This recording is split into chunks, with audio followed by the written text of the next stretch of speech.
For all the latest on the SaWGuy podcast, be sure to subscribe and don't forget that bell icon.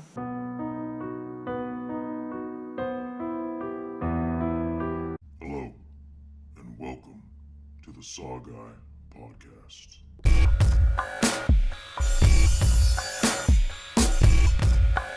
Like scary movie? What's your favorite scary movie? Here's Johnny. We'll tear your soul apart. The boogeyman is real, and you found him. Game over, man. Game over. What do you want? I want to hear you scream. Drop the prime time, bitch! Misery Chastain cannot be dead. Welcome to the SaWGuy podcast. As always, y'all know I am the SaWGuy. And what the fuck is this? Oh, that's right. You know what? I am starting off your holiday season right. I don't know if you guys catch my promo, but man, that was an amazing promo, right? Out of all of those films, I decided to, tell you guys about my favorite horror films. And I'm going to start with you today with episode 38 on Misery. But before I get started, let me get rid of this shit right there. Yeah, we don't need that, right? Just good old wholesome SaWGuy. And I know a lot of people are going to give me shit right now and say, Misery's not a Christmas horror film. I call bullshit on that because I remember seeing this film way back in the day as a kid. And it came out November 30th of 1990. So, by default, it's actually a day before December 1st. So, I guess, for me, I consider it a Christmas horror film. Others are going to say, it's a winter horror film, it's this, it's that. But here on SaWGuy Podcast, we're going to consider it a Christmas horror film. And as always, like I normally do, not normally do, but I know during Halloween, I brightened up everybody's Halloween season, So I figured, might as well do the same for the Christmas season. And Christmas isn't about celebration and gifts and that. Here on SaWGuy Podcast, I'm all about horror movies. And this is the best time to talk about Christmas horror films. So anyways, let's get started with episode 38 on Misery, right? Anyways, as I already said, this film came out November 30th of 1990, right? And I know a lot of people are going to say right now, another fucking Stephen King film, that's all you do. Well, I'm going to tell you right now, I don't just do Stephen King films. Stephen King, he fucking had some amazing films at this time. He was at his prime right now. But the story of Misery, before it became a movie, obviously we all know it was a book. It came out in 1987. And, like all his books, all the rights got bought out so they can turn into movies, right? I forget which production company wanted Misery, but I know somebody had, played it out with him and said, hey, would you ever do Misery as a film? And, right away, Stephen King was just like, fuck that, He didn't want to do it. Until they finally word him down and he said, okay, if you're going to do one of my books as a film, I want one person to do it. And that one person was Rob Reiner. And most of you guys know Rob Reiner because he did Stand By Me and he did a bunch of other films. He was on, what's that TV show? All in the Family, I think it was, because he's been around for a while, right? But anyways, Stephen King was impressed with what he did for Stand By Me. He's like, fuck it, I want him involved. Doesn't matter if he's director, producer, or screenwriter, just something involved, right? And well, he ended up directing the whole thing. And it's pretty cool because I love his vision on it and what he did and how he transpired and everything, right? There's a couple difference, with every book to movie and movie to book kind of adaptation. There's going to be a little bit of differences. And, I'll point them out as I explain the story. And, like I do in every episode, I'm going to break down the movie. So spoiler alerts, right? But anyways, Misery starts off by following this writer, right? This writer, he's well known. He writes all these, I guess you could say, novella, love stories on this one character of his. And his main character, her name was Misery, right? Misery Chastain, I guess. And well, anyways, he's getting tired, long in the tooth, because he's written one book and it became something that he never thought it would. And, eventually he had to write this whole series about it. So the movie starts off, basically, he's finishing up the last Misery book, right? And he's superstitious, right? So once he finishes his book, he always has a bottle of Dom Perignon, and he has one cigarette, Lucky Strike, by the way. And after that, it's basically saying, okay, well, the book is done. I'm going to get out of here, right? And where he writes it at, he writes it in Colorado Silver Lodge, kind of like a small mountain town, And obviously it's the wintertime because you see all the snow and everything, right? He gets to his car. He has, I think it was a 65. They said in the movie what it was. I was going to say 69, but I think they said it's 65, old school Mustang, right? He gets to his Mustang. He starts dusting off all the snow and all that shit. He gets in his car, starts it. He has his story all written like on a typewriter. Because you got to remember, this was the 80s. Computer, they were in there, but they weren't as big as they are now, right? So anyways, he has it all printed out in his satchel bag. He's driving through the snow, and he's sliding a little bit here and there. And all of a sudden, he hits into a blizzard. And for whatever reason, I've driven in the snow a couple of times. I'm like, why the hell would you just slam on the brakes, dude? Just let it ride. Drop in neutral, let it ride. Does he do that? Nope. And, he takes a corner too sharp, and he flips his car over, right?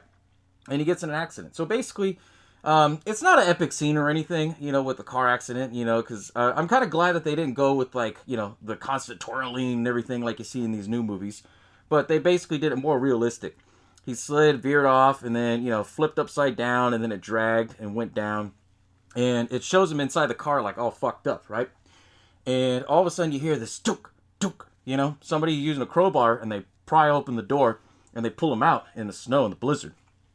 As that's going on, you see flashbacks of him talking to his agent, and his agent, her name was Marcia Sindel, played by, and actually, she was the actor played by her was Lauren Bacall, and she's like an old school like actor. I didn't know about that until I started looking up for this episode. Like, holy shit, she did a lot of films too. But anyways, his agent, she's basically talking to him saying like, hey, are you sure you're gonna end Misery? Why are you gonna end the series? And he basically said, I've written only Misery. I don't want to be known as the guy for Misery, and I want to do something else, which I can understand, right? You can't beat a dead horse, I guess. But anyways, as they show that scene, they go back to where it's like he's barely waking up and he hears his voice. Don't worry, I'll take care of you. I'm your number one fan. Don't worry, you're safe with me. I'm your number one fan. Then it shows after his eyes are waking up, Kathy Bates looking down on him, and then she smiles real big. Now, Kathy Bates, she was I guess you could say like a TV actress at the time.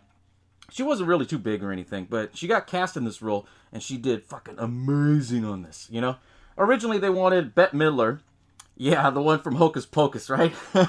But she turned it down because she said she played like an evil character, right? And with that being said, I mean, I'm glad that Bette Midler didn't take it because it would have been a completely different film, right? But anyways, now they start conversating. Like Paul, the writer, who's played by James Caan, by the way, he's just sitting there like all tore up. His face is all bruised and everything. Where am I at? How long has it been? She tells him, oh, it's been 2 days. You were in a car wreck in the blizzard, but I nursed you back to health. And he was like, okay, well, what's wrong? Can I get up? Is there any way I can get to the hospital? So she basically tells him like, okay, well, we can't get you to the hospital. There's a blizzard, but I'm going to take care of you. I'm your number one fan, and I knew you were staying here. And, within the first 5 minutes, you already get the vibe that she's like obsessive, because then she starts telling him about how she knew he was already at like the local hotel and writing the book, and how she was watching him, turn on the lights, turn off the lights and shit like that. So automatically you knew something was up, right? And, she starts talking to him, and then she tells him, yeah, you have a compound fracture in your leg right here. And then they show it where his leg's all fucked up, and it's like, whoa, what the fuck? Yeah, you ain't getting enough from that for a long time, right? And so that's the end of that. And she basically says, okay, I'll take care of you.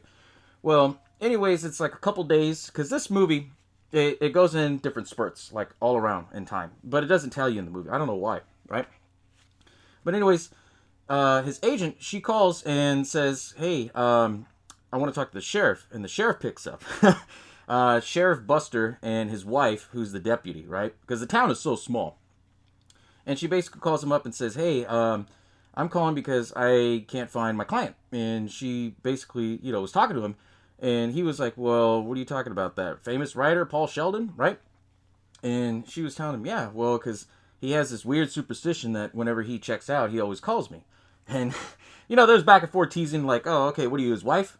Right? And she's like, no, just look it up for me if you can. And then he's like, all right, I'll put it in the system. He writes on a Post-it note and puts it on the freaking back wall. And then he starts to kind of puzzle, pieces together little by little. Because he was asking his wife, who's the deputy, like, hey, when was that blizzard? And she's like, oh, Tuesday, which was like, already a couple days past, right? He's like, oh, no reason, right? And so at that point, it flashes back to Paul Sheldon and Annie Wilkes. That was Kathy Bates' character's name, was Annie Wilkes, right? And, well, they start conversating little by little, where she starts taking care of him and stuff. And then, it's this back and forth thing, basically, where he starts to see her, like, I guess you could say everything was all good with her. And then he starts seeing the little cracks of things. How she's like, oh, I'm such a big fan. I love Misery. Are you going to tell me your new story, what you're going to do? And him being nice, he was like, well, yeah, my satchel bag right there, you can read it, So she's like, all right, cool, I get to read the book, before it's out. So little by little, she starts reading the book, then she starts feeding him. And, he's still bedridden, all fucked up and everything, can't move. And she starts talking to him and says, okay, well, he's asking her, like, what do you think of the story? And she starts, little by little snapping because she becomes very possessive. Where she's like, well, I love that character, but there's too much cursing in there, She's supposed to play, I guess you could say, she's a middle-aged woman who, obviously the way how she's dressed, she's very conservative, She wears long skirts, covers everything of her body, and she wears a gold cross necklace sticking out. And every scene, it's kind of weird. And, she doesn't curse at all. At least you think so until the end of the movie, but I'll get to that in a sec. But anyways, she starts telling him, like, yeah, no one ever says, oh, I need those effing things, or that piece of shit bag over there. And then she starts to snap. She spills the soup. And she's like, see, look what you made me do. She storms out, and then that's when he's like, oh, fuck, I need to get out of here, I laugh at that because just his expression. James Caan was a great actor in this film. He laid in bed for, like, the whole time. I think it was, like, almost 3 months that he was laying in bed acting just like, and to do a lot of it with facial features, I mean, I give my hats off top to him, because that takes talent, right? So it goes back and forth where now the sheriff, he's driving down the road where Paul Sheldon would have left, right? And he's going down the snow, and his wife is, like, trying to bug him, and then he's telling his wife, hey, you my deputy. Now, it's time for work, not for play. He goes down on this little end where, Paul Sheldon had hit his car, and he doesn't see anything. As he's getting back into his truck, Annie Wilkes is driving past him. And then that's when she starts to freak out, like, oh, fuck, now they're starting to look for him, right? She goes into town, buys a new Misery book, comes back. She basically fucks herself up because she goes, look, I got this brand new book of Misery in town. Then he's like, the roads are open? And she's like, oh, yeah, just the one in town. And, they said their phone lines and da-da-da. And he's like, the phone lines are working? She's like, yeah, I'll take care of you, don't worry. That's when he starts to kind of think, okay, maybe she's not all there. Because at this point, he's been stuck in this room. And she basically, takes care of him in a way where he has to use a bedpan. He has to use one of those big urine jugs and pees in it and everything. And I laugh because there's a scene where, he's like, okay, I'm done. And then she's just shaking it around like this, like it's going to splash all over him.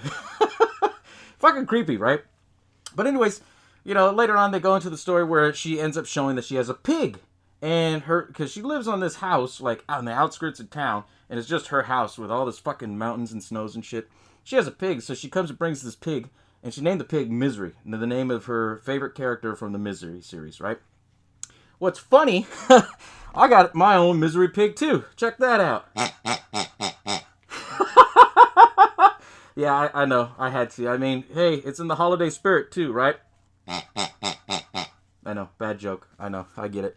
But anyways, she shows a pig to Paul, and Paul's like, what the fuck, a pig? Why do you have a pig?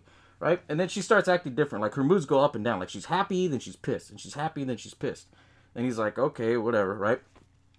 Then all of a sudden, he, like, goes to sleep. Then he wakes up, and then she's like, you killed Misery. Then he's trying to tell her, like, hey, I didn't kill her off, during the times, because the story took place, like, in the 1800s. He was saying, well, women at that time, they would die because of labor birth, because of the fact of loss of blood and all that, and technology wasn't good. And he goes, but her spirit's still there. she fucking snaps. I don't want her spirit. I want my misery. She fucking grabs this coffee table and slams it like she's gonna shake it like right on him. You know, he's all broken up already, just like, and then she fucking hits it right on the wall. And what I want to know is, what kind of fucking wall is that? Because, I mean, if you shatter, like, you know, like a chair or a table or something on a wall, that shit would go right through, you know? And then she basically, you know, snapped and said, okay, well, it's best that I stay away from you because I'm really pissed. And then she basically admitted to him, like, hey, if you piss me off and if something happens to me, you'll die. I didn't call the police. I didn't call the hospital. I didn't call anybody. I didn't call any help. So nobody knows that you're here but me, right? And so that's when he's like, oh, fuck. Now, this is where the story gets interesting, right? And then, you know, flash forward to the sheriff. He basically kind of starts to figure out little things here and there. He's, what do you call it? He does, like, the helicopter patrols and stuff. You know, if somebody's missing in the forest, what they do, at least I know here in California, what they do is that they have a helicopter and they, you know, patrol around, right? Well, as the snow started to melt a little bit, that's when they saw his car flipped over. Then, you know, he calls the, you know, police, the surrounding police to help him and everything like that. And then the police say, well, you know, he made it out of the car, but he's probably dead by now.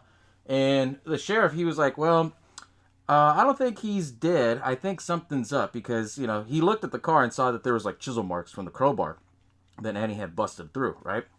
And that's when he's still suspicious. But he has no leads, right? So he keeps getting calls and stuff. And at this point, he goes into the general store and buys all the books. And his wife, because they're an old couple, it's funny. You know, she's like looking into all of his credit card records, see if he's, you know, just went missing for one day and just was somewhere else. But basically, you know, his wife was just fucking with him, saying, well, all you think about is work. And who's this gal that you cheating on me with? You know, and here he has a stack of books. They're like, why the hell are you reading these misery books? He's like, well, if I want to find Paul Sheldon, I have to know about Paul Sheldon. So it shows later on through the film, different parts of the film, he's reading through the books, right? And at this point, you know, it goes back to Paul and Annie. And then Annie comes in and she basically says, okay, I got a surprise for you, but you got to get rid of this filth right here, right? So she brings in a barbecue. And he was like, well, I thought of a snack, but I was thinking more like cheese and crackers. You know, he was like fucking with her. So she gets his like actual script for the book, puts it on the barbecue, and then she pours and douses it with all the fucking lighter fluid. And well, anyways, she says, okay, you need to get rid of this filth. And then he's like trying to bullshit her. And as he bullshits her, she's like, I'm your number one fan. I know that you're superstitious and that you always keep the first print copy until they read it first. So she knew that he was bullshitting. And as he was like very hesitant, she kept going like this, splashing around on his bed. And kind of, in a way, like threatened him. And so he was just like, fuck. And then he lights it on fire. And, you know, he sees, it shows the script like crumbling up and everything. And he gets pissed. And then, you know, it shows the next day. Basically, she brings and sets up his desk and got a typewriter for him so he can rewrite Misery. So she comes back to life, right? And, you know, as a delay, he basically said, well, oh, I need you to get me another type of paper because this paper smudges, right? And then she gets pissed again, like, well, is there anything else you want me to do when I'm out? Did you want me to bring you the whole store? He's like, well, it's nothing like that. And then she starts snapping. And she's like, you know, ripping into him, basically saying, I feed you, I bathe you, take care of you, and all you do is don't give me any appreciation. So she gets the fucking stacks of papers and throws it right on his broken legs, you know, because he's in a wheelchair. And then she storms out and leaves, right? Well, it gives him the idea that he can kind of sneak around, you know? So he sees her bobby pin, makes a pick, picks it, and then goes in and out. And it shows how he grabs, like, more pills, you know, the painkillers and everything. And then, you know, he gets back to the room right in time before she catches him. He's all fucking sweating. No, I want my pills. I want my pills. You know, he was doing that as a distraction so he can hide everything, right? He hides everything, and then she comes back in, and they start bullshitting. And then little by little, he starts healing and feeling a lot better. And so, you know, as he was walking around, though, he fucked up. He knocked down whatever, I guess it was a penguin display. And little by little, you know, he started being brave. And as he was writing the story, she was getting all excited about it. And he's like, oh, let's celebrate. They have a little celebration. And what he did with those painkillers is that he'd crack them, and then he would put it in his paper. Then he tried to spike her wine. But she knew because she tipped over her wine and spilled it when they were eating dinner. And then he's like, oh, fuck.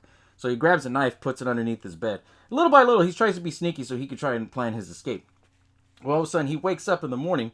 Then all of a sudden, he's tied down like this, right? And then this is where it gets different from the book. At this point, she basically calls him out and says, I know you've been out. And he's like, well, what are you talking about? I see that you have this knife. And she basically says, my penguin always faces due south. You know, she's super OCD at this point, you know? And then the second time he got out, when he got the knife, he saw all of her, like, newspaper clippings and shit about how she murdered elderly infants and she would kill, you know, just about anybody because she was a crazy nurse. But in the book, well, I don't know if it was the book or the movie. It was one of them. They gave her more of a backstory. I want to say it was the movie because they basically showed that, you know, she was a daddy's girl and she didn't get what she wanted from her dad because he, you know, was abusive and everything. So she killed him. Then she became like this high, you know, graduate nurse. And she just snapped and started killing elderly people and babies because of the fact that they annoyed her. You know, and that's where it gets really creepy, right? So back to the scene where, you know, she's talking to Paul. She ends up putting a block of wood in between his feet. And she says, you know, she tells him a story about how, like, when people would try to get away. And so she said, you know, they would do something called hobbling. And then this is the scene where it shows that they put the block of wood right there. She fucking gets a sledgehammer, whack, on one foot. And then he's over there like, ah, in pain, you know. Who wouldn't be? I mean, that shit fucking hurt just looking at it, you know. And then she's like, okay, we'll need to balance you out. Hits the other foot, and he passes out from the pain. And then little by little, you know, he starts to think, okay, well, I'm stuck here. Then comes the sheriff. The sheriff kind of figures out a little bit at a time, like what Annie Wilkes was doing, because she was the only one in town that would come in and out and didn't, you know, associate with anybody. So she would go into the general store, buy some shit and leave. So the sheriff went in there and asked him, hey, has Annie Wilkes bought anything weird? And he's like, oh yeah, well, she bought some fancy white typewriter paper. And the sheriff knew right off the bat, like, oh, I know where he's at. So he goes to see Annie Wilkes. And when he goes to see her, you know, she basically numbs Paul, throws him in the basement, you know, and she's like, oh yeah, nothing's new. I'm just doing this. I'm starting to write like Paul Sheldon, you know. Then he's like, okay. So he leaves. And then all of a sudden he hears noises in the basement, right? He goes in, you know, and Annie's not there. And then he goes and, you know, he sees Paul Sheldon. He's like, Paul. Then all of a sudden, boom, she fucking shoots him with a double-barrel shotgun. And you see a big asshole right through him, and he dies. Right then and there. Then she basically says, okay, well, now that I killed him, we both have to die, right? And so she has a revolver, a .38 revolver. And he's like, wait. If anything, let me finish the story first, right? So he buys more time and delays it, right? So he's writing the story and everything. And as he's writing the story, he tells her, hey, I need all this stuff. And before he got taken out of the basement, he found a can of lighter fluid. And he's, you know, stashed it in his back pants or whatever. And the main scene that came up, this is the end finale, right? You know, he writes the story, then he tells her, well, does Misery live? Does she die? Who knows? No one will ever know. He puts the paper down, throws the lighter fluid, uses the he uses the lighter for his cigarette, and he lights it, and then lights the paper on fire, throws it down. She's like, no, my misery! My misery! He gets the fucking typewriter, bashes it on her head, and they're going back and forth, rolling all around. And then all of a sudden, she pushes him back in the wheelchair. You cocksucker! Ah! He gets her away. She fucking pulls out her gun. She only had 2 rounds, you know, one for him, one for her. Like, because she was going to do like a suicide attempt or something. And so she shoots him, hits him in the shoulder. He comes running after her. She shoots the other shot, right? Well, anyways, you know, they're back and forth, you know, shimmying, I guess you could say. And he basically takes her down, and that's when he gets the burnt paper. And he says, you want it? Here, have it till you choke, you sick, twisted fuck. The way he said it, I mean, it was just fucking funny to me. I got a weird sense of humor. I'm sorry. I like dark humor, right? So they're, you know, wrestling back and forth, and he knocks her out, right? And then, or he pushes her, and she hits her head on the typewriter, and you think it's done, right? So he starts to crawl, and then she comes right behind him. Ah! He gets a statue of Misery the pig, basically, and just goes, and then knocks her out, and she's done, right? Then the story flash forwards, you know, 6 months later, it shows he's walking with a cane now because she fucked up his legs so bad. he's talking to his agent at this fancy restaurant. And, you know, he did a story away from Misery. And she's telling him, oh, everybody loves the story. You know, it'd be a better story is if you talk about how you were captive. And he's like, no. And then that's when, you know, the waitress comes in. She looks like Kathy Bates for a second. Then it goes back to being the normal, you know, waitress. And she basically says, oh, you must be Paul Sheldon. He's like, yeah. And she goes, I'm your #1 fan. And he's like, that's sweet. And then the film ends. Great fucking story. You know, Rob Reiner, I love what he did to this because he never did horror films, but he got a lot of his inspiration from the style of Hitchcock, which is really cool, you know, because he went back and watched all of his films, and he didn't shoot it shot for shot like how Hitchcock would do it, but he did the story in a way where it was intense, it built up anxiety, you felt for Paul Sheldon like, oh, fuck, he's, you know, held captive, what is he going to do, what is he going to do, is he going to survive, is he going to die? And, you know, originally in the story, Stephen King was going to have Annie Wilkes kill Paul Sheldon, feed his remains to Misery, the pig, right? And she was going to use his skin to make, you know, finish up that book, I guess, right? She was going to use the skin and then put the paper and bind it and everything like that, which would have been a cool ending, but it would have been a completely different story, right?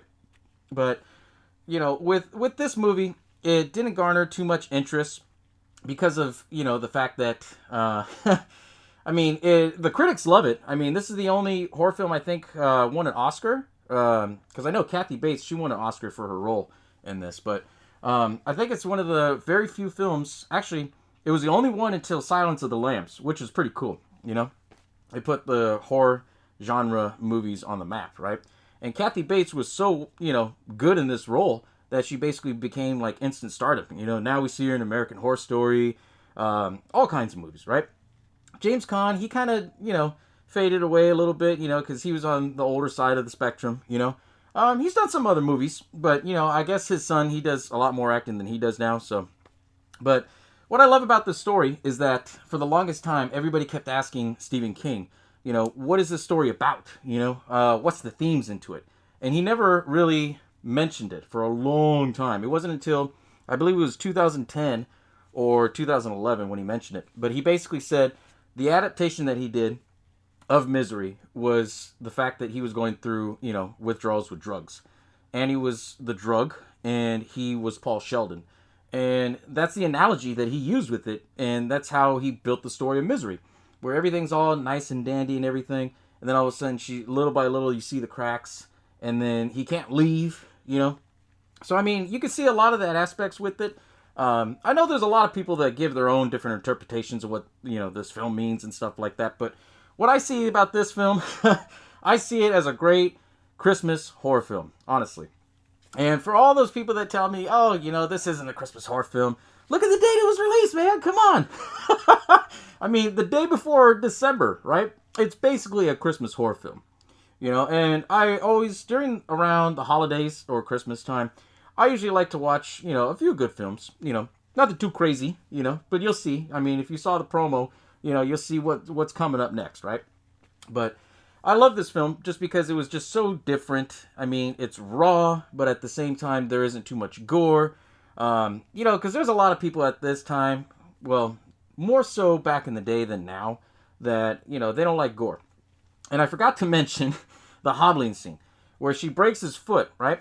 In the story, the actual book, she doesn't use, you know, a sledgehammer breaks his foot. She uses a fucking axe and cuts his foot off, right? They decided against it because they said, okay, it would be too gory. They would have to make it rated R. I don't know if it's originally rated R right now with the hobbling scene, but I know for a fact that they didn't want to do the axe scene because they didn't want to make it, you know, too intense, right? But what they did, how they did the sledgehammer and the hobbling scene was, you know, pretty cool anyway, you know, because you don't see stuff like that in horror films, and you don't see it like intense. And the fact that, you know, that they played it off really good, and, you know, just a lot of it was, I guess you could say, from all the research I did, everybody said it was more or less like they either had it planned or they just did it on the fly, right? I believe they did it more on the fly, like, okay, well, we don't want to make this scene too intense, so we're going to do it this way, right? And that's what we got is the sledgehammer scene instead of, the axe chopping off his foot. But, if you're a Stephen King fan and, you love his movies or you love his books, I recommend, out of both of them, they're both well done. It depends. You can go with Pepsi or Coke at this point, right? That's to me how I see it. I love the story, don't get me wrong. I still read it from time to time, but I prefer the movie during the holidays, It makes it more fun, But anyways, thank you all for tuning in and checking out this episode on Misery. Me and Misery, we're going to go and spread some Christmas horror movie joy, right? Anyways, I'll catch y'all next time, as always. Bow down to the